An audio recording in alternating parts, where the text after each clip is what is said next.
टर्बोसाफ्ट engine helicopter के अलावा boat, ships, army tank और एयरप्लेन में भी यूज में लिया जाता है। टर्बोसाफ्ट इंजन साइज में छोटे, वजन में हल्के और पावर आउटपुट एक्सीलेंट।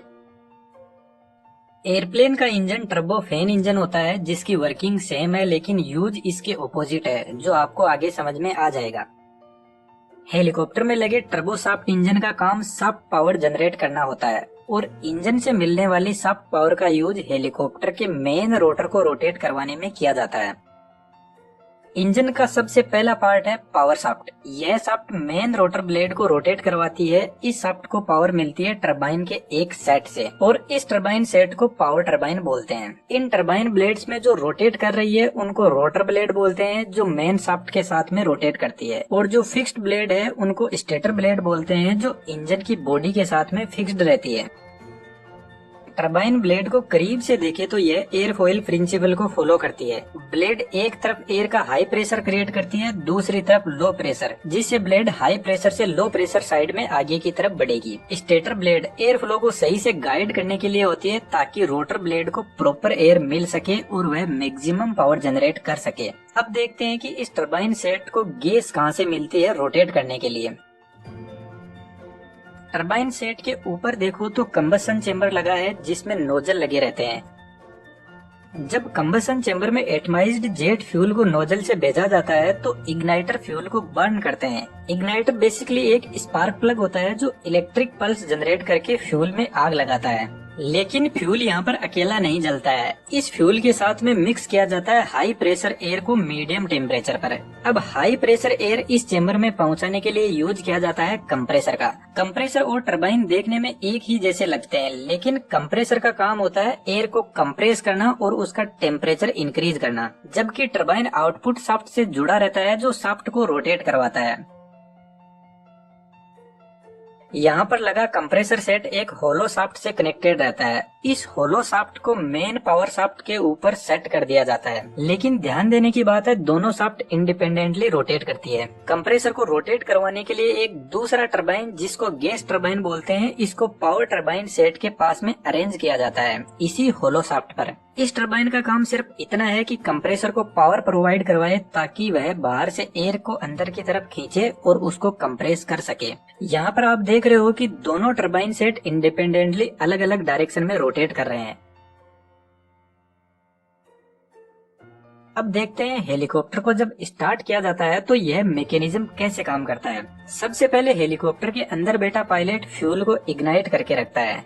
जब फ्यूल इग्नाइट होता है तो रैपिडली एक्सपेंड करता है, एक तरीके से यहाँ पर धमाका होता है। देन फ्यूल पहुँचता है गैस टरबाइन के पास में। गैस टरबाइन रोटेट करने लगेगा जिससे कंप्रेसर भी साथ में रोटेट करने लग जाएगा और कंप्रेसर बाहर से हवा को अंदर की तरफ खींचेगा और उसका pressure, temperature and velocity increase करके कंबसन चेंबर तक पहुंचाएगा। जब तक कंप्रेसर की एयर कंबसन चेंबर में नहीं पहुंच जाती तब तक पायलट फ्यूल को कंटिन्यूसली जलाकर रखता है। इन अदर वर्ड्स, जब तक इंजन अपनी 45% ऑपरेटिंग स्पीड तक नहीं पहुंच जाता तब तक स्टार्टर बटन को प्रेस करके रखा जाता है। जैसे ही कंप्रेसर की एयर फ्यूल के साथ में मिक्स होना शुरू होती है तो स्टार्टर बटन को रिलीज कर दिया जाता है। इसके बाद में इंजन अपने आप अपनी फुल स्पीड में रोटेट करने लग जाएगा। कंबसन चेंबर से निकली हुई हाई टेम्परेचर वाली गैसेस पहले गैस टरबाइन को रोटेट करवाएगी, उसके बाद में पावर टरबाइन को रोटेट करवाएगी।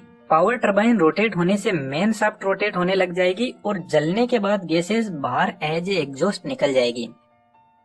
लेकिन जो एयरप्लेन का टर्बोफैन इंजन होता है उसमें इस एग्जॉस्ट को नॉर्मली हेलीकॉप्टर के इंजन की तरह बाहर नहीं छोड़ा जाता। पीछे की तरफ एक नोजल लगा रहता है जो इन एग्जॉस्ट गैसेस को पहले कन्वर्ज करता है फिर डाइवर्ज करता है, जिससे इंजन को आगे की तरफ थ्रस्ट लगता है। और टर्बोफैन इंजन में मेन शाफ्ट पावर को इस बड़े फैन को रोटेट करवाने के लिए काम में लिया जाता है।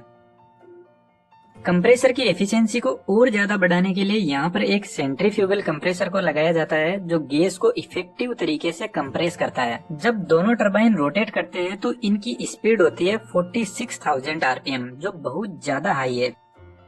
इसके लिए पावर शाफ्ट पर एक रिडक्शन गियर सिस्टम लगाया जाता है जो इसकी स्पीड को 6,000 आरपीएम तक रिड्यूस कर देता है और इस स्पीड को मेन रोटर ब्लेड को दिया जाता है और साथ में टेल रोटर को भी। क्या आप सोच सकते हो जिस इंसान ने टर्बोसॉफ्ट इंजन को बनाया होगा उसका माइंड कैसा होगा? एक्चुअल में इन सब के पीछे बहुत सारे लोगों की मेहनत लगती है। ट्विटर, फेसबुक, यूट्यूब, कंप्यूटर्स, कौन है इन प्लेटफॉर्म्स को बनाने वाले? द इनोवेटर्स बुक समरी, जिसको आप ऑडियो फॉर्म में कुकू एफएम पर सुन सकते हो और सीख सकते हो यह इतने बड़े बड़े इन्वेंशन कैसे किए गए, क्या साइकोलॉजी रही होगी इनके पीछे। मेरे को खुद को यह बुक बहुत ही शानदार लगी। कुकू एफएम इंडिया का लीडिंग ऑडियो शो प्लेटफॉर्म है जहां पर आप किसी भी बुक को ऑडियो फॉर्मेट में सुन सकते हो। यहां पर 4000 घंटों से भी ज्यादा की ऑडियो लाइब्रेरी अवेलेबल है। इसके अलावा आप इन बुक्स को और भी बहुत सारी रीजनल लैंग्वेज में सुन सकते हो। यदि आप भी अपना नॉलेज इंक्रीज करना चाहते हो तो डिस्क्रिप्शन में दी गई लिंक से अभी डाउनलोड करें कुकू एफएम ऐप को। इसके अलावा फेस्ट 250 यूजर्स को मेरा कूपन कोड LDA50 यूज करने पर 399 का ईयरली सब्सक्रिप्शन 50% ऑफ यानी 199 में मिल जाएगा। Now back to the point. टर्बोसॉफ्ट इंजन का कंप्रेसर बाहर से बहुत ज्यादा एयर को अपने अंदर की तरफ खींचता है और उसकी सिर्फ 20% एयर को ही कंबसन चेंबर में भेजा जाता है। बाकी 80% को कंबसन चेंबर की कूलिंग में काम में लिया जाता है, क्योंकि जब जेट फ्यूल जलता है तो उसका टेम्परेचर 1700 डिग्री सेल्सियस तक होता है और हमारे पास में ऐसी कोई भी मेटल नहीं है जो इस टेम्परेचर को लॉन्ग टाइम तक सहन कर सके। इसलिए बहुत जरूरी है कि कंबसन चेंबर की कूलिंग की जाए। और कूलिंग के लिए आपने नोटिस किया हो तो कंबसन चेंबर में आग मेन एयर फ्लो के रिवर्स डायरेक्शन में फ्लो कर रही है और इस टेक्निक को कहा जाता है काउंटर फ्लो हीट एक्सचेंजर। इस मेन एयर को कंबसन चेंबर के चारों तरफ रोटेट करवाया जाता है और कंबसन चेंबर में कुछ होल्स और स्लॉट्स की हेल्प से कंबसन चेंबर के चारों तरफ एक प्रोटेक्टिव शील्ड तैयार की जाती है जो प्रॉपर कूलिंग प्रोवाइड करवाती है। टर्बोसॉफ्ट इंजन की एक बहुत बड़ी प्रॉब्लम है, इंजन में इन दोनों टरबाइन सेट को अलग अलग डायरेक्शन में रोटेट करवाना एक मजबूरी जैसा है, क्योंकि यदि ऐसा नहीं हुआ तो यहाँ पर जायरोस्कोपिक इफेक्ट पिक्चर में आ जाएगा जो हेलीकॉप्टर को आगे नहीं बढ़ने देगा। जायरोस्कोपिक इफेक्ट का एक हल्का सा ओवरव्यू देखते हैं। यह कोई स्पिनिंग डिवाइस है। यदि हम इस डिवाइस को रोटेट करवाते हैं एंटी क्लॉकवाइज डायरेक्शन में तो इसकी एंगुलर वेलोसिटी इस डायरेक्शन में होगी और इस डिवाइस से जनरेट किया गया टॉर्क अंदर की साइड में लगेगा जो एंगुलर वेलोसिटी पर हावी हो जाएगा कुछ इस तरीके से। सिंपल सी भाषा में कहे तो जायरोस्कोपिक इफेक्ट, जब स्पिनिंग डिवाइस रोटेट करने लग जाती है तो वह अपना रोटेशनल एक्सिस नहीं बदलना चाहती और डिवाइस पर लगने वाला टॉर्क डिवाइस को एक ही जगह रोटेट करवाता रहेगा। और यही सेम सिचुएशन हेलीकॉप्टर के साथ में होती है और हेलीकॉप्टर एक जगह रोटेट करने लग जाएगा, आगे बढ़ेगा ही नहीं। इसलिए बहुत जरूरी है कि जायरोस्कोपिक इफेक्ट को खत्म किया जाए और यही रीजन है टरबाइन सेट को ऑपोजिट डायरेक्शन में रोटेट करवाकर ऑलमोस्ट इस इफेक्ट को खत्म कर दिया जाता है। हेलीकॉप्टर में एक डिजास्टरस प्रॉब्लम और आती है जिसको कंप्रेसर स्टॉल बोलते हैं। इस प्रॉब्लम की वजह से इंजन में एक अनकंट्रोल्ड एक्सप्लोजन होता है और कुछ इस तरीके से आग बाहर निकलती है और इसकी वजह से शाफ्ट पावर रिड्यूस हो जाती है जो कोई एक्सीडेंट का रीजन बन सकती है।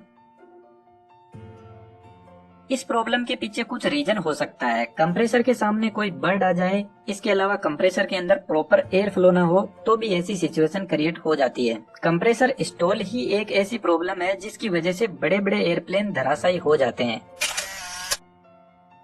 और इन इतने बड़े एयरप्लेन को एक छोटे से बर्ड का बहुत ज्यादा डर लगता है। प्रॉब्लम के पीछे रीजन है कि नॉर्मल कंडीशन में ब्लेड से ऐसे एयर फ्लो करती है और कंप्रेसर स्टॉल के टाइम यहाँ पर एयर सर्कुलेट करने लग जाती है जिसको फ्लो सेपरेशन बोलते हैं, जो स्टॉल की प्रॉब्लम क्रिएट करती है। लेकिन इस प्रॉब्लम को काउंटर किया जा सकता है यदि controlled pitch angle stator blade को यूज में लिया जाए तो। इस प्रॉब्लम को हम किसी और वीडियो में डिस्कस करेंगे क्योंकि यह अपने आप में फिजिक्स का एक अलग फंडा है जो इस वीडियो की लेंथ को बहुत ज्यादा बढ़ा देगा। दोस्तों, डिस्क्रिप्शन में कुकू एफएम का लिंक दिया हुआ है, ऐप को डाउनलोड करें और अपने नॉलेज को बूस्ट कीजिए। उम्मीद करता हूँ वीडियो आपको इन्फॉर्मेटिव लगा होगा। यदि ऐसा है तो चैनल पर विजिट करके और बहुत सारी वीडियोस को एंजॉय कर सकते हो। आपके सपोर्ट की मुझे बहुत जरूरत रहेगी। Thank you.